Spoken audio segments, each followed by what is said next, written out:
And we're live. Welcome back to another episode of the Rich and Angel Show. Today we talk delivery robots, restaurant improvements, and Domino's Pizza.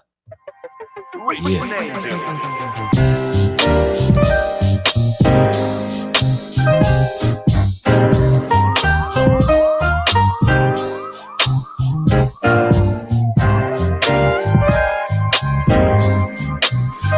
Rich Malibu here, live and direct. It's the Rich and Angel Show. Yeah. Welcome back. Last time we saw each other was Monday. So Yes, it's Wednesday, midweek already. The week is moving. We are live here with you on LinkedIn, Facebook, and YouTube. If you want to be a live guest caller and jump in on the conversation, just put your number in the comments on any of these platforms, that's right. and we will call you in. So, with that said, you got, what is that? That's LinkedIn. All right, I got Facebook right here. Cool. So that's YouTube, right? This is Facebook and YouTube. Beautiful. We Yes. are good to go. We are locked and loaded, and we are moving through the year quicker. I feel like it's moving so fast. I know. I mean, it's going to be February before we know it. We're going to be at the conference. We just got the we're getting things are starting to come in for the conference. I got the lanyards. Partstown being our platinum sponsor, they got the lanyard. We should have brought the pull-up banners down here so they could be behind us. But we have some banners with Should have all of done our that. sponsors' logos. You know, we'll do that for the next episode. Yeah, it's gonna be great. Sure. So things are falling together. Things are, we're setting little goals and meeting them. So we're at a point where almost everything is handled and Yeah. we're ready to go. We're super eager, super excited. Yeah. Having conversations with the speakers and the sponsors, and everybody's just in high spirits. It's really cool. Yeah, people are very excited. People are just looking to support the cause. Again, ground level of what's going on here. The Food Equipment Digital Disruptors, the Fed Group, big things to come in the future. This is really the beginning, and the people that are part of it are going to really get to see what's to come Yeah. and what it's all about. So be a part of it. It can't be done without you. Yep. We got to build our community here. This is community over competition. So Absolutely. yeah, we could dive into some topics. Okay. Took some stuff off of NRN online. NRN. And this is restaurants will flirt with native delivery. Ooh. So we do talk about different things like this regarding stuff around the restaurant industry and delivery and different things like that. In October, a letter to shareholders, Grubhub CEO Matt Maloney said online diners are becoming more promiscuous. As a result, new delivery diners on the company's platform are not as loyal because they are testing the waters elsewhere. Very true. The likely reason, a myriad of perks. Think free delivery and 2-for-1 deals available on delivery apps as chain jockeys to stand out among hundreds of online rivals. So Yeah. Big time. I know, sometimes Grubhub will give you like a 12% off your next, purchase if you get from this specific restaurant. So all those things are just new ways to market. yeah, They're new ways to market, and very strategic on the side of these chains to be doing stuff like that. yeah, delivery is gonna get bigger and bigger. Yeah. So restaurants without addresses. Ghost kitchens. Yeah, it's easier than ever to create a virtual restaurant, and operators are starting to realize these establishments offer an easy way to test out new menu items and attract new clientele.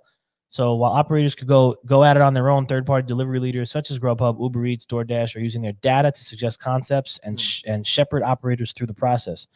And right here it says, this is where we add value, finding where customers are asking for the food and creating a marriage between diners, demand, and location.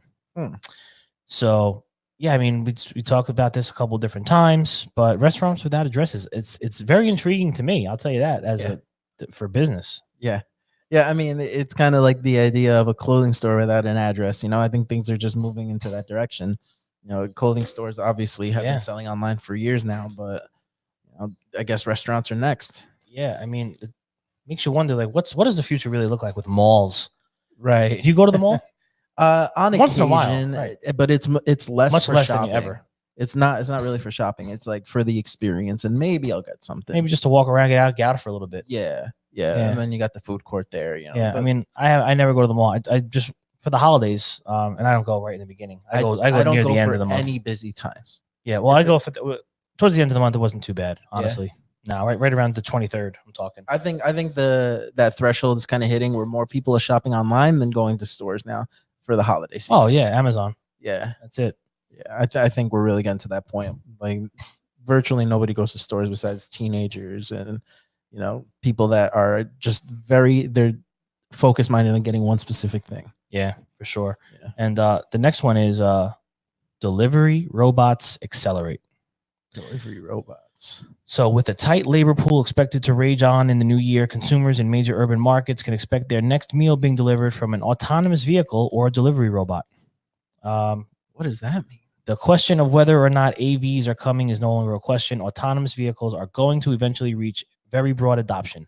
Domino's Chief Digital Officer Dennis Maloney told NRN during a fall 2019 visit to the brand's headquarters in Ann Arbor, Michigan. So the chain has conducted AV tests with Ford cars in Ann Arbor, Miami, and Vegas. Customers were receptive to fetching pies from a self-driving car for one key reason: you don't have to worry about tipping a car.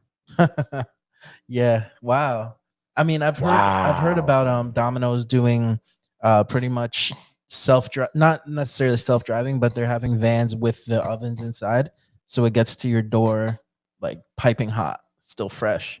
I've heard that. I didn't know that it was going to be like a Google car, or like a Tesla driving around delivering. Yeah.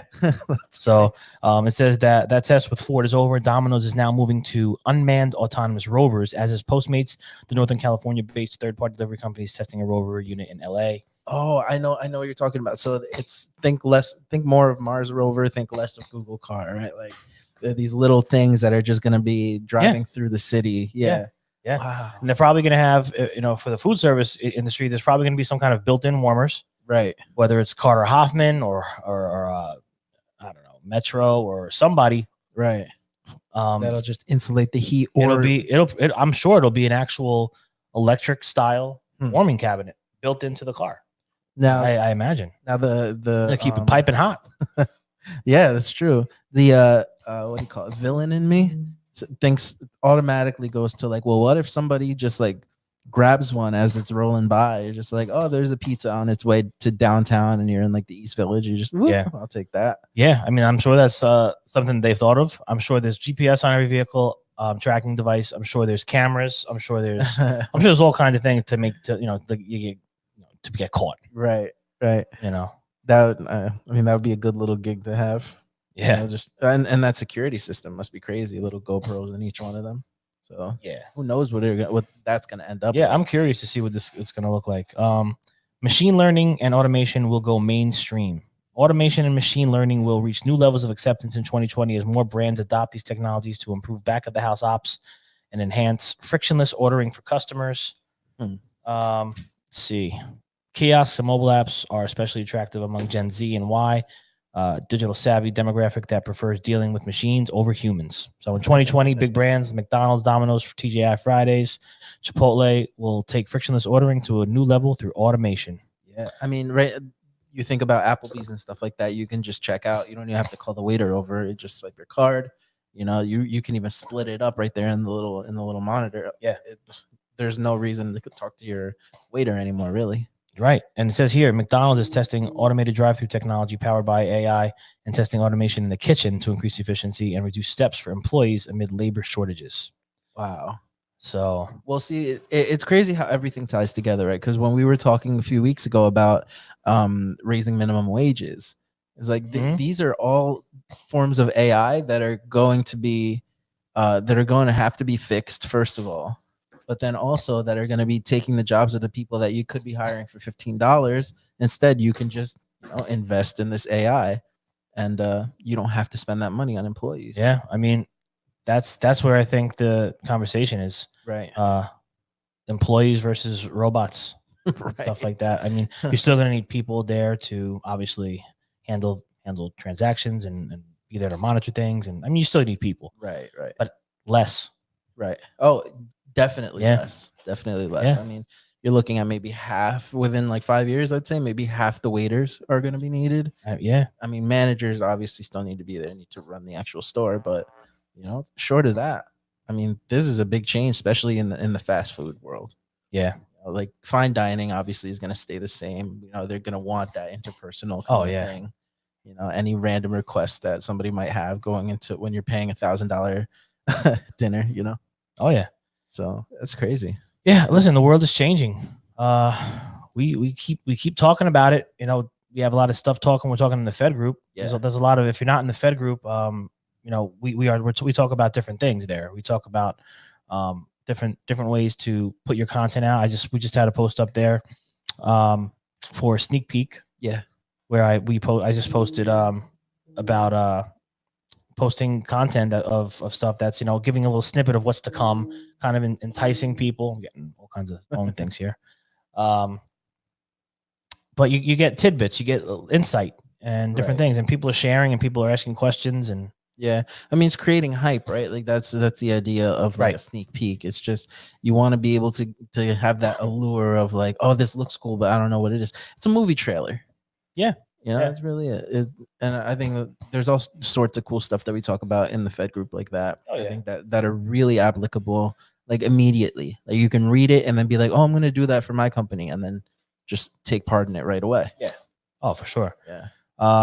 Domino's. So, I mean, listen, I enjoy Domino's once in a while. I won't lie. But it's one of those kind of moods. Yeah. No, 99% of the time I want real pizza. Yeah. It's like I'm in the mood for pizza or I'm in the mood for Domino's. I'm never like, oh, I want pizza, and then I order Domino's. Yeah. And Domino's usually happens like at like midnight. Yeah. Especially because they're open. Because they're open. Yeah. You know, you had like a late lunch, so you didn't have a dinner, and maybe you had like 4 shots of vodka and a couple of beers with your friends or something, and it's like we're starving. Hey guys, you know what we should do? Call Domino's. We should call Domino's. Well, we don't call them anymore. Right. Now we just place it and watch it come to us. Yes, we watch who so and so just Sarah just took your order and is placing your order in the oven. Yeah. What's taking so long, Sarah? Yeah. So Domino's opens Innovation Garage to test technology. Wow. They are on the cutting edge. Yeah. They are always a step ahead, I think, in their world. The pizza company is going to test out delivery innovations in their new Ann Arbor Center. Tech forward brand Domino's Pizza is opening Innovation Garage at its headquarters. I mean, you really think about it. They were the first ones to do like the delivery or pickup only locations that Starbucks is doing now. Yeah, Domino's is ahead of the game. Yeah. Yeah. Unlike a test kitchen, this 33,000 square foot 2-story facility will not be open to the public, but it will operate as a fully functioning Domino's Pizza Theater, fitted with the brand's latest customer-facing technology like ordering kiosks, carry-out trackers, and GPS delivery tracking.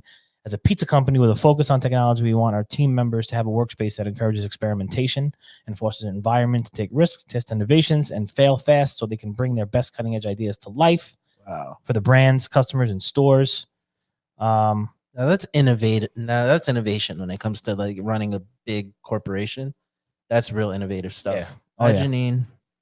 Janine is on the other side of the camera. Yes, she knew we were going live, and yes, she's still standing at the door waiting for me to say hi, respond Janine. to her. But it's not going to happen, Get ladies and gentlemen. views. Ladies and gentlemen, it's just not going to happen.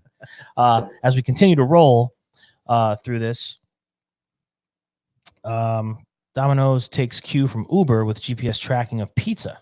Since the Innovation Garage is not open to the public, Domino's employees can use the space as a blank canvas to test store layouts.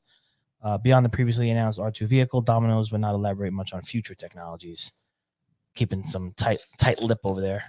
But listen, they're 16,314 stores globally. Damn. They are the leaders in pizza, I believe. Wow. I believe. I could be wrong. If anyone knows if I'm wrong, let me know. But I believe they're the dominant pizza, $1 billion pizza company. So probably type in. There you go. Let's see. Domino's claimed the title of largest pizza company in the world this week, passing Pizza Hut. That was in 2018. So I guess it's still there. I'm sure they still are, without a doubt. Yeah. I don't put much stock in Pizza Hut. Yeah, top ones are Pizza Hut, Domino's, Little Caesars, Papa John's. Chuck E. Cheese is up there, but it's a big drop between Papa John's and Chuck E. Cheese. That's crazy. Papa John's is at 2.9 billion, and Chuck E. Cheese is at 885 million. Yeah, Pizza Hut and Domino's are up there big. I'm not. Nothing against Pizza Hut or anything. I just don't think it's very good. No, and they're also closing a lot, right? I think so. I think they are, but again, that's one of those things. Yeah, Where they're closing 20, but they're opening 50. right. So, Yeah, I mean, when I was a kid, Pizza Hut was like I used to love Pizza Hut when I was a Oh kid. well, it was an experience. It was when you were a different. kid, yeah. It was different. Like I just think about the baseball game, and then after the team wins, we're going to Pizza Hut. You know, Yeah. Oh yeah. real different. It's What crazy. about Papa John's? I tell you what, Papa John's garlic sauce is legit. I'll tell you what, Shaq is a marketing genius. I don't Shaq, understand yeah. why everybody waits until we're. I know my live. phone has been quiet all day, and now it's going off like a maniac, some maniac over here. Papa John's is sitting at a cool 2.9 billion. But they had a little scandal. You know, Yeah, I they think did. I They heard moved that. on. Yeah, they moved on. They had Shaq go in as a spokesman, which I think was a genius idea. Whoever decided, hey, celebrity endorsement is how we're gonna do this. Shaq will take anything. Really. Shaq is. I love Shaq. He's too funny, man. He's a businessman too. He's got his hand in a lot in some things. Yeah, I remember when Jordans came out. He came out with Shaq's sneakers. Yeah, You remember where they sold them? No. Walmart.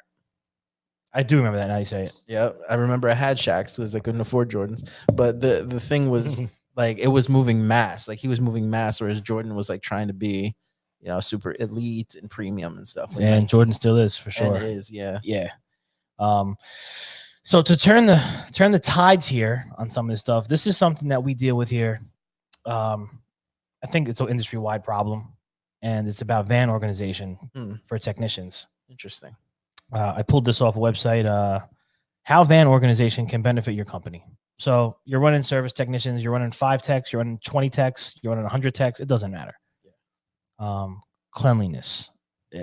We'll dive into some of the points here. From a guy that's kind of like outside the industry, so to speak, and from outside looking in, what are just some thoughts maybe off the top of your head that you would think would come into play that would be a problem? Why is it a problem?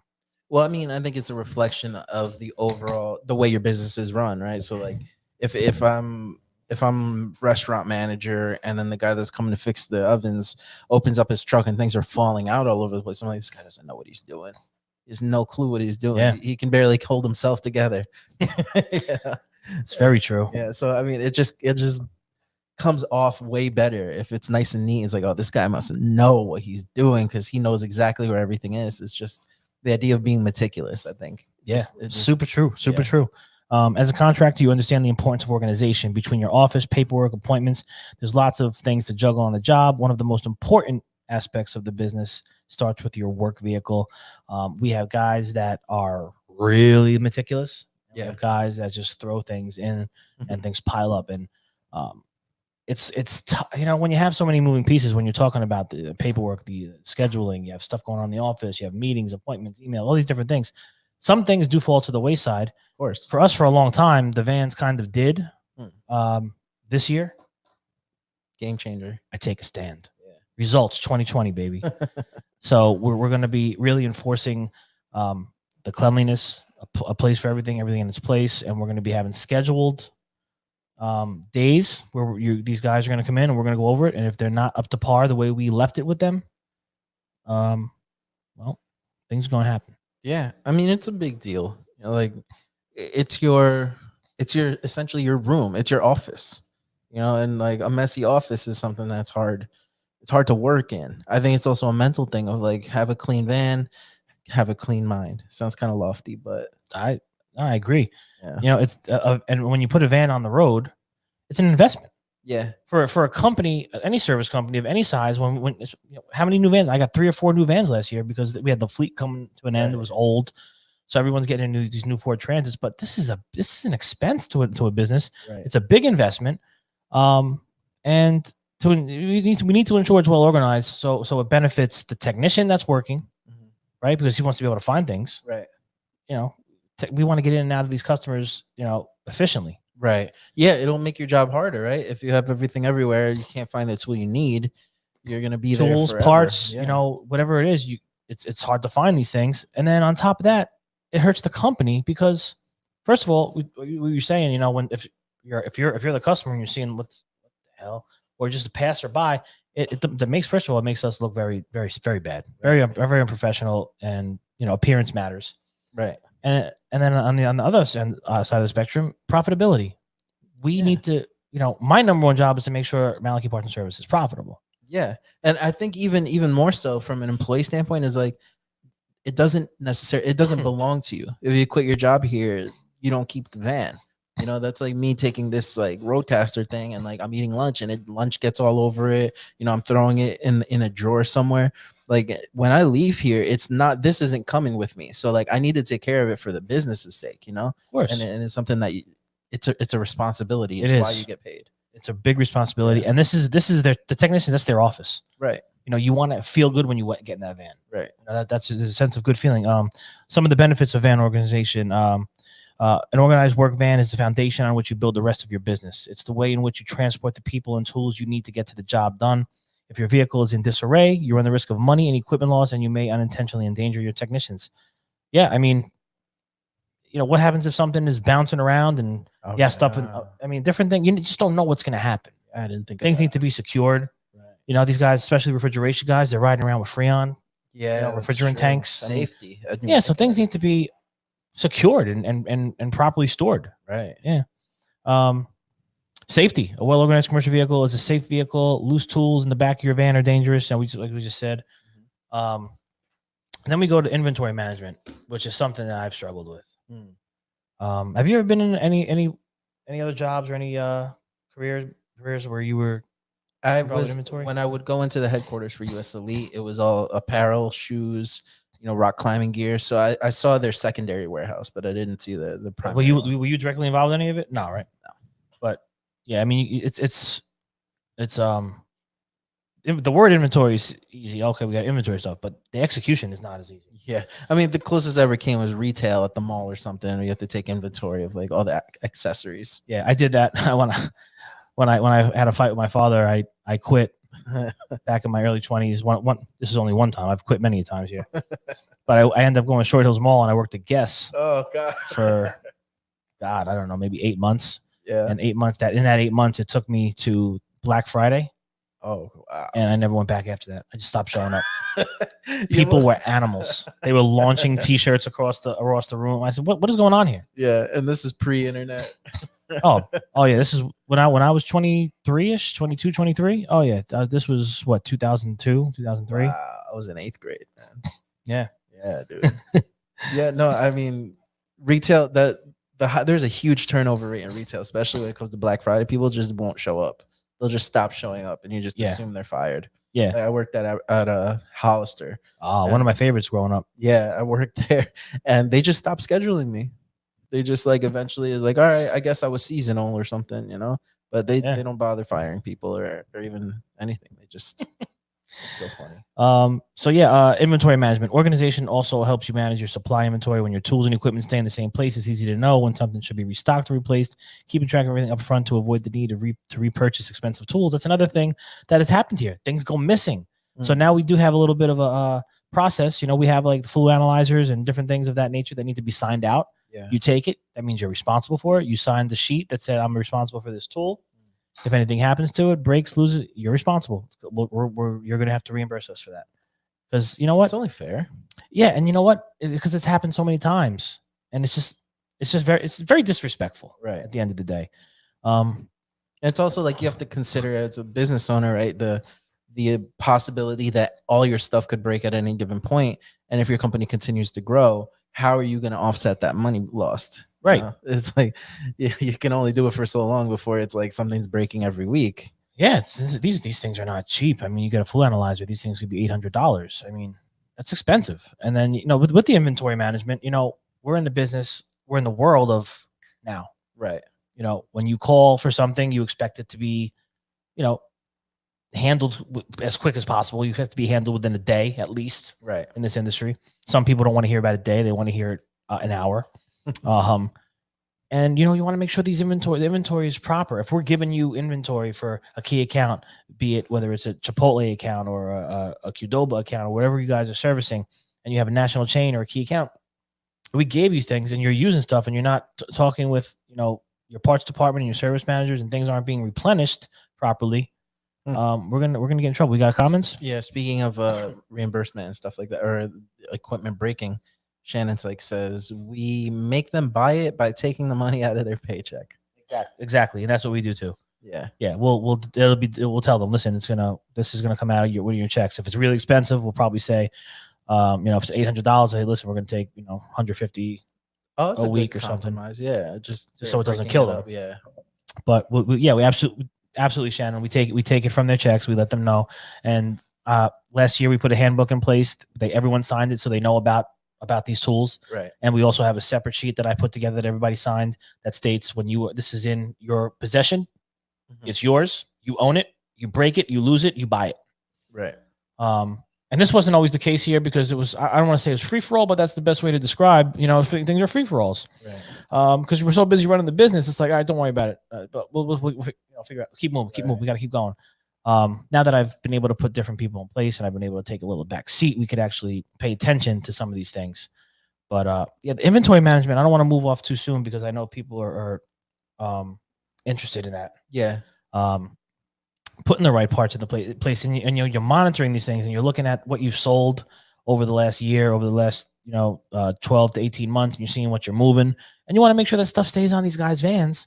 And when you get to a job site and you're like, you gave this to the guy, and then they say, I don't have it. Right.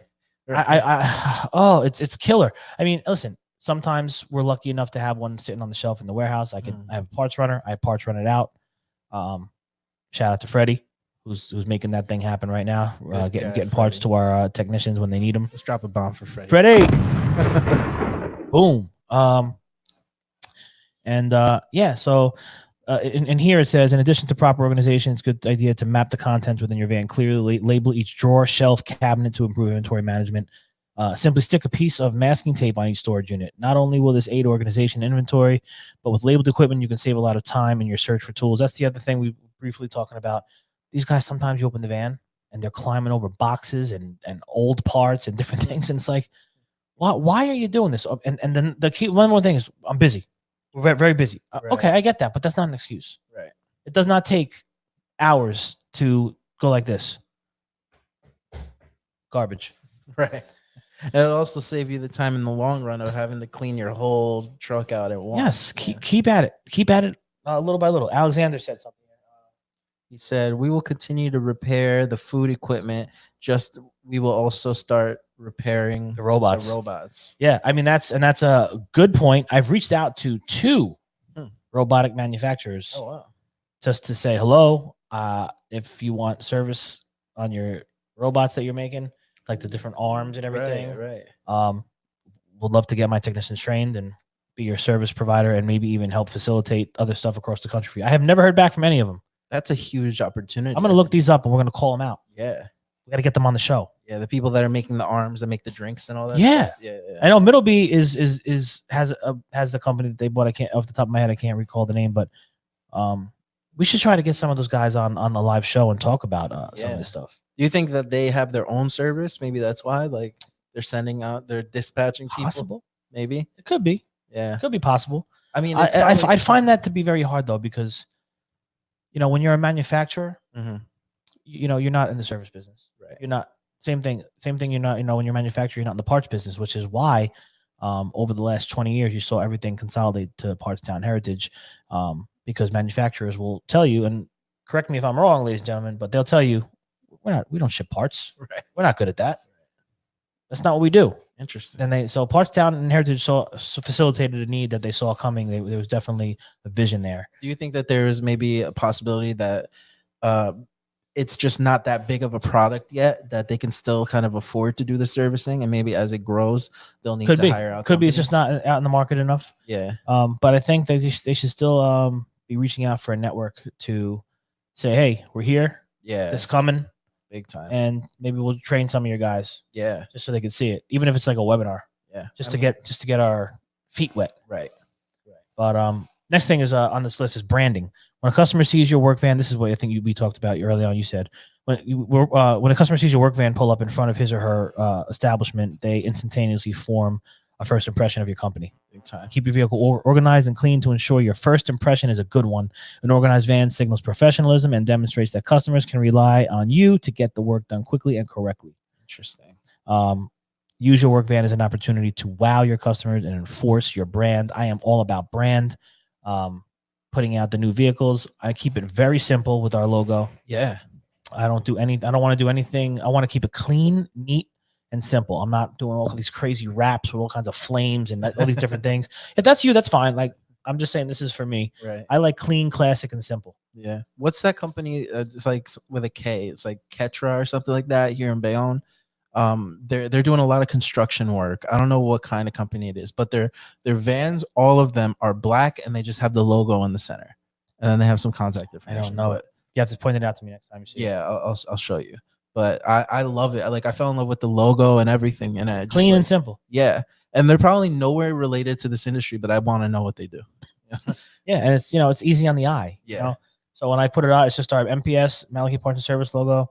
Here's what we do. Here's the number. 24/7 we care service, Right. and some social media things to let you know, because we're obviously very social media driven. But yeah, I mean, listen, that's what I've tried to get across to my technicians. When I have this kickoff meeting next week, and we sit down, we have the big breakfast, and we get everybody in the room. We're going to get excited. I want to talk about this: branding, inventory management, what we're doing, appearances, first impressions, lasting impressions. They both matter. Right. Big time. So yeah, and then savings, the next one. Ultimately, a well-organized van will save you both time and money. The less time you have to spend on the hunt for the necessary tools or parts for a job will increase the productivity, efficiency of your company. That's what I'm talking about. Profitability. Keep your equipment securely packed in your van to save you money. Avoid costly tool damage. Tools, tools are costly too. There is a savings when you have a nice, neat, organized van and you know where everything is. And again, profitability. We're trying to be profitable, but you might not think so. Because when we're in the service business, everyone says, "Hey, can you do me a favor and send the guy there? Hey, can you just do this? Can you just go here?" People are expecting an awful lot, right, from a service company when it comes to time. When my biggest sales comes through time, so we need to stay profitable. That's what I had on the van thing. I think that's a super important topic. If you guys or gals out there have any tips or tricks or anything, DM me, let me know. If you're here still watching, and you want to jump on right now live, put your phone number in the comments. We'll give you a quick call. Yeah. You have anything going? No. Nothing. Okay. So I guess for the last part of this episode, let's talk a little Fed. Okay. Let's do it. So we have about 35 tickets left. We are looking to sell those 35 tickets. We want this thing to be a full house, 100 people. It's exclusive. There's no more tickets than 100. We have FCSI in the house. We have Hobart in the house. We have Univex and Magali in the house. Partstown and Heritage will be there. We have Carlos Gill keynoting. Ed Stulak, Mike Moreno, Josh Zolan. Ed Stulak's now going to be on a panel as well. He's going to be on a panel. Super exciting. Roger Smelser, United Service Technologies, Roger, I have to reach out to you. I want you to be on a panel. Bobby from Olympic Design over in Chicago area just got his ticket. We're going to see you down there. I believe when I met him, he was wearing a shirt that said "Fry Sexual." Yes, that was at NRA 2019. Yeah. Yes. Awesome guy. Well, wait, who's going to NRA 2020? Oh, that's right. Let us know, because we're going to be putting on an event there. And it's coming together. We have the agenda. We're going to solidify the agenda a little bit more in the next couple of days and get it up on the site. Yeah. So, yeah, I mean, now that we have it kind of almost set in stone, we can post it and it'll be official and it's not going to change. Yeah. Yep. So what we're going to be doing there, if you haven't seen, what we're going to be doing there is we are going to be talking digital. We're going to be talking digital branding, digital marketing for the food equipment industry, specifically sales, service, the whole everything that embodies the industry. Whether you're NAFM, whether you're MOFSI, whether you're FIDA, whether you're CEFESA, whether you're FCSI, okay, the channel partners, as we call them, not the families. Yeah, five families. It's not mafioso. That's right. It's going to get these people in the room, and also we have media people in the room. So there's going to be people there to help open doors and minds, right, to things that they haven't seen before. Right. It's going to be a different experience here. Yeah, if you have general curiosity as to why digital marketing would be able to help you, if it can even help you at all, then there will be the right people there to just kind of have them. You can pick their brain, and they can give you solid, just super specific answers to your questions. You're going to create partnerships, friendships, hopefully, for life, because that's what this is about too. All right, this is all about. At the end of the day, it's all about people. That's right. That's the currency. Yeah. So we got a comment here. Oh no. Oh, never mind. There was a text. It wasn't a comment. Oh well. I just saw it pop up. I thought it was Oh wait, on the hold live on. stream. This might be Shannon. Oh, Shannon. Okay, she was just messaging me. Oh, okay.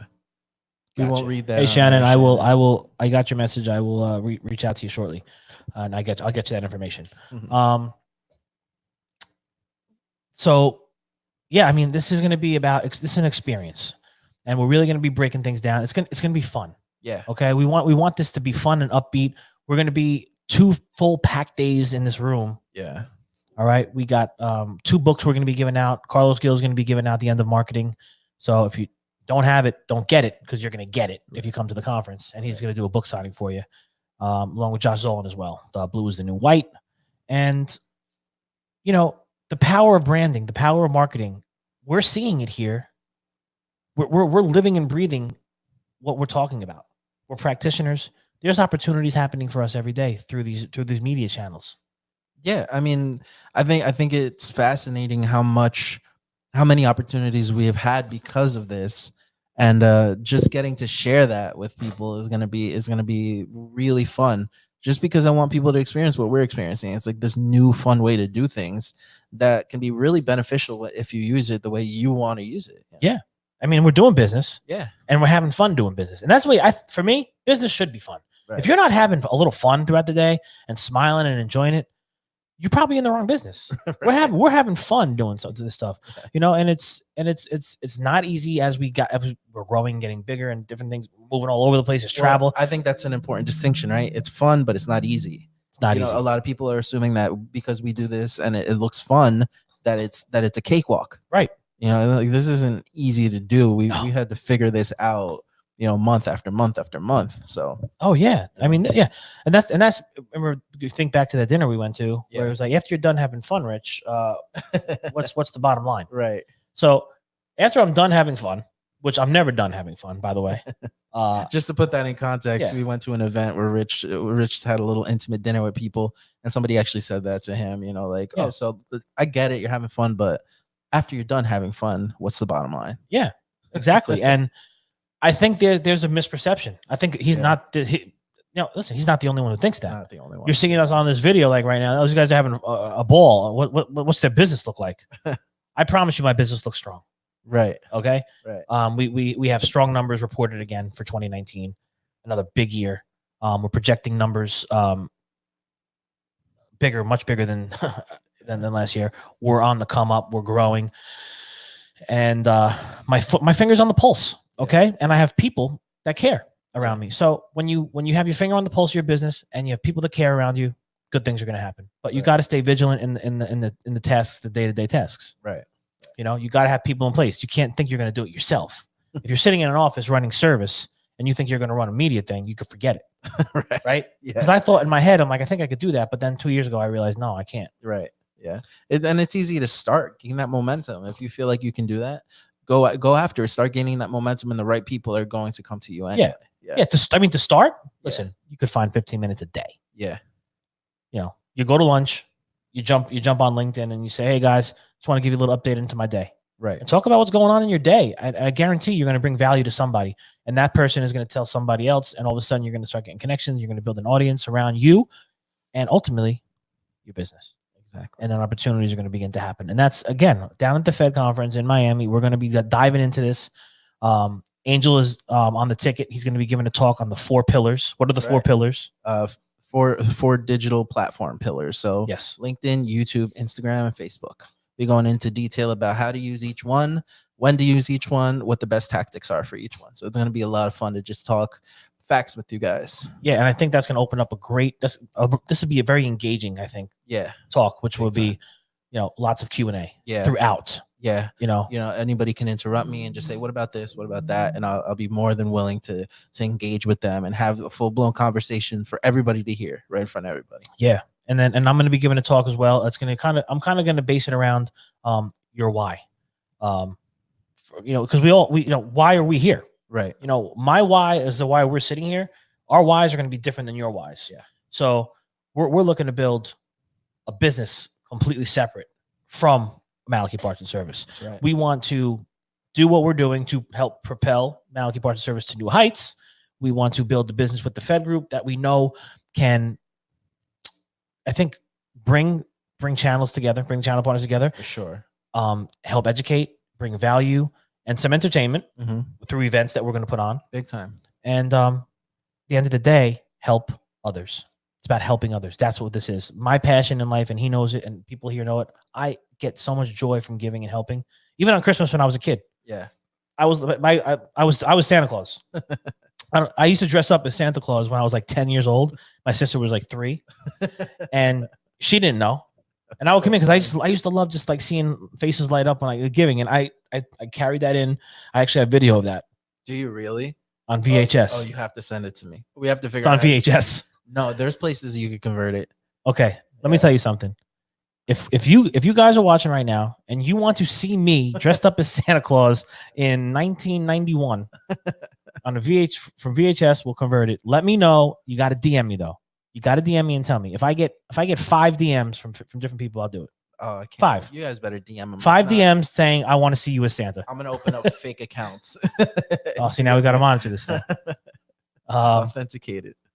But yeah, I mean, giving is the ultimate for me. Yeah. And that's no BS. Honestly, anyone who knows me knows that's true. Big time. And so we'll talk about why you're gonna do it, because everyone's gonna have a why. And from there, we have what else do we have? The other panel we're gonna dive in. Josh Zolan is gonna lead a panel on YouTube.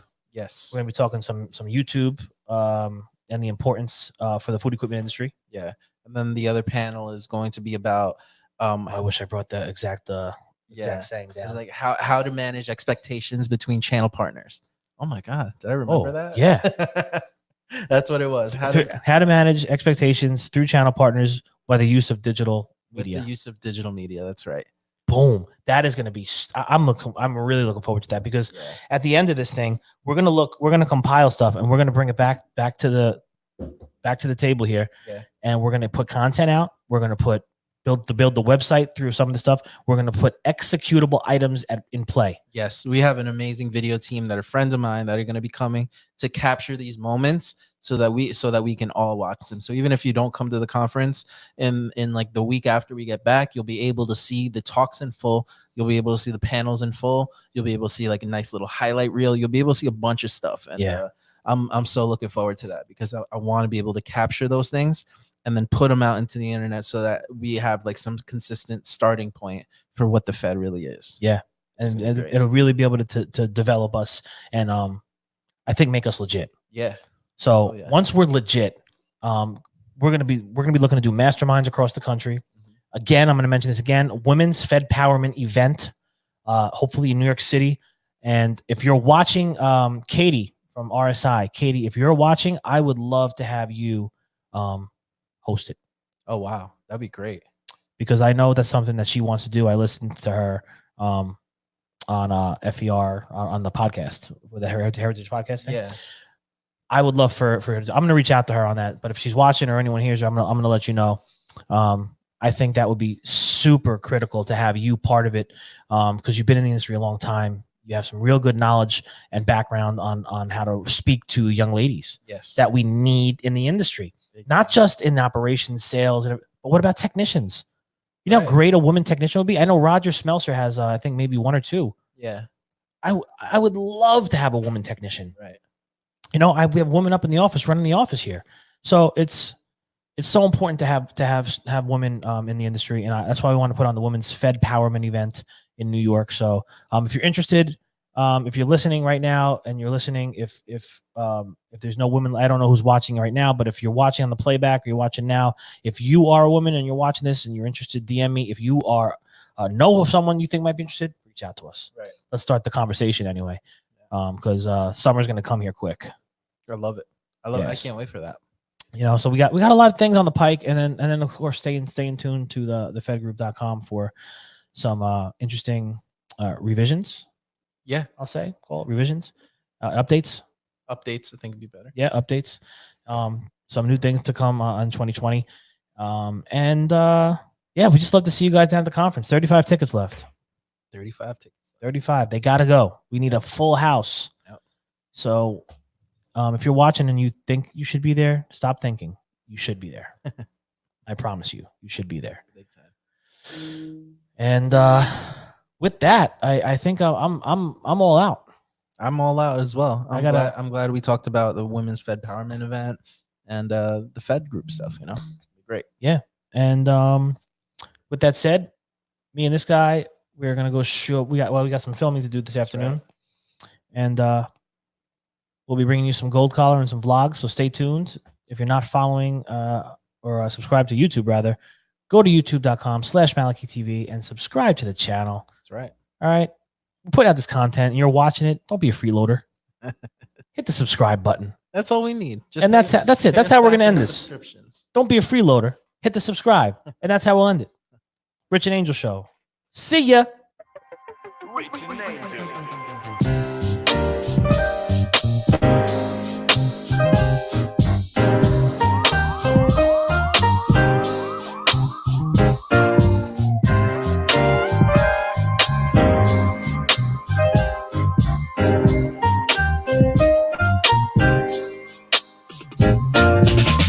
It's the Rich and Angel Show.